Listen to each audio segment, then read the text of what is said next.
Almost ১.৫ মাস পর পায়ের plaster খুলে সে তো মহা খুশি। আসসালামু আলাইকুম এভরিওয়ান, কেমন আছেন? তো আমার হাজব্যান্ডের পায়ের প্লাস্টার খুলেছি ২ দিন আগে, বলতেছে একটু হেঁটে আসি। তো আমি বললাম যে চলো আমিও যাই। আর এই যে রাস্তায় আমার পেটুক দুলাভাইয়ের সাথে দেখা হয়ে গেছে।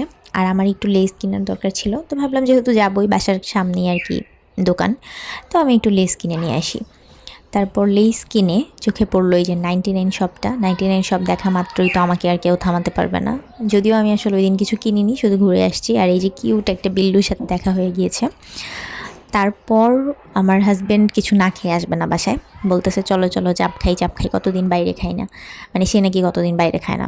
যাই হোক, তার জন্য কিন্তু আমি বাসায় পার্সেল নিয়ে নিয়ে আসতাম। তারপর হচ্ছে এই যে চাপ খেলাম। আমার বোন বলতেছিল বাসায় নিয়ে যাবে, আমি বললাম দরকার নেই বাসায় নিয়ে যাওয়ার, এখানেই খাই চলো। খাওয়া দাওয়া শেষ করে আর বেশিক্ষণ আসলে বাইরে থাকিনি। এই যে কোক কিনলো আসার পথেই, বাসার সামনে থেকেই। তো কোক খেতে খেতে বাসায় চলে আসলাম, যেহেতু পাটা আজকেই খোলা হয়েছে তো বেশি হাঁটাহাঁটি করা যাবে না। এতটুকুই ছিল আমার এই ব্লগটি। তোমাদের কাছে কেমন লেগেছে জানাবে কিন্তু।